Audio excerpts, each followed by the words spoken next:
We're back with another edition of Sundays with Serby, and this week New York Post sports columnist Steve Serby, he caught up with New York Giants offensive lineman Jermaine Eluemunor, and we don't know what Steve, we do know as we catch up with Steve. I was going to say we don't know what he's going to be wearing this week.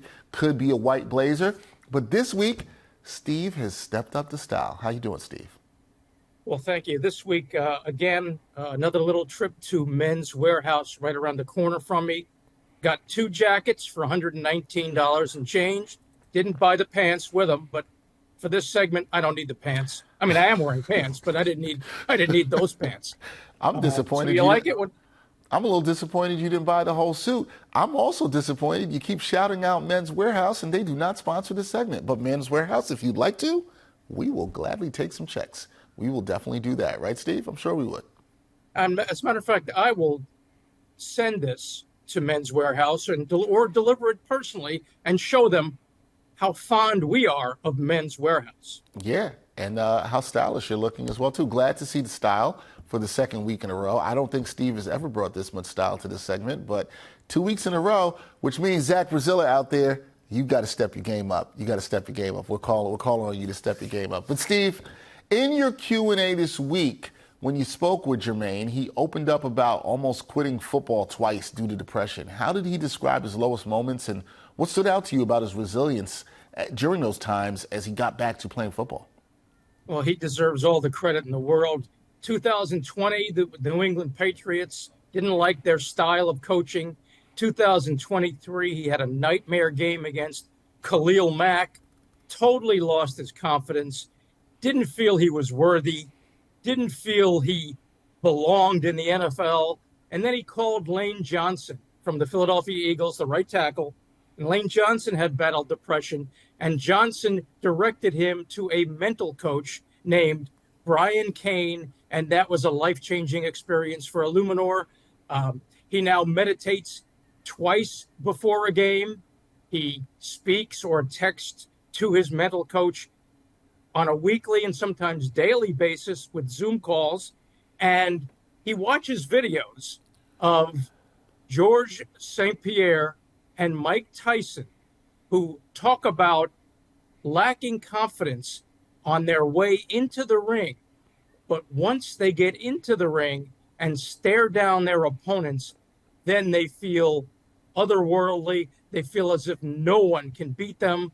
And Eluemunor now does the same thing. He eyes his opponents up before games, and once they look away, he knows he's got them where he wants them.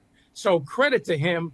Look, my father, my late father, the great Harold Serby, had depression, battled depression for off and on for his whole life.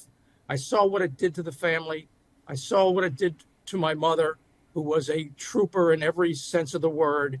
And for Eluemunor to come out on the other side is a credit to him. And don't forget, April 25th, he lost his friend Corey Cunningham to suicide. Cunningham obviously had battled depression. So, and Cunningham was a groomsman at Eluemunor's wedding. That's how close they were. So good for anyone that can deal with depression and overcome it. And it's a constant battle. Believe me, I know for a fact. And he has managed to overcome it. And now he's getting ready to thrive as a New York Giant.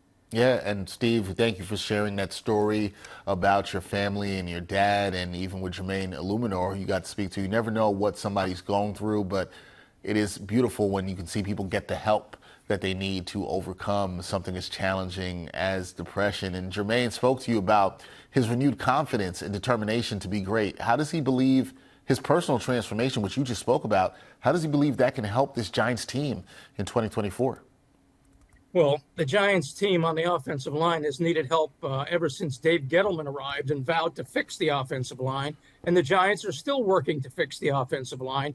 Evan Neal, obviously, the 7th pick of Joe Shane's first draft, 2 picks after Kayvon Thibodeau, has not panned out. And the Giants do not know if he can overcome his injury history and reclaim his starting right tackle job That's why Eluemunor is here. Eluemunor can play right guard, right tackle, left guard. They don't need him to play left tackle because of Andrew Thomas. But remember, he gets to practice every day against Brian Burns, Kayvon Thibodeau, and Dexter Lawrence. And he is driven now to be great. He wants to be great, not only for himself, but for his 6-month-old daughter, Arabella. He wants to leave a legacy that she can be proud of and he can be proud of. And he wants to dominate. He's all about dominating the man in front of him. And like I said, if he stares the guy in front of him down and the other guy blinks or looks the other way, he knows he's got him. So the Giants trust him. And Daniel Jones obviously needs trusted offensive linemen because a year ago, the Giants allowed 85 sacks. Jones was running for his life. Obviously, played only 6 games, couldn't stand up to it. And for Daniel Jones to have any chance at success, any chance at holding on to his dream job as Giants franchise quarterback, the offensive line will have to keep him upright. And that's why Eluemunor is such an important piece for Daniel Jones and Brian Daboll.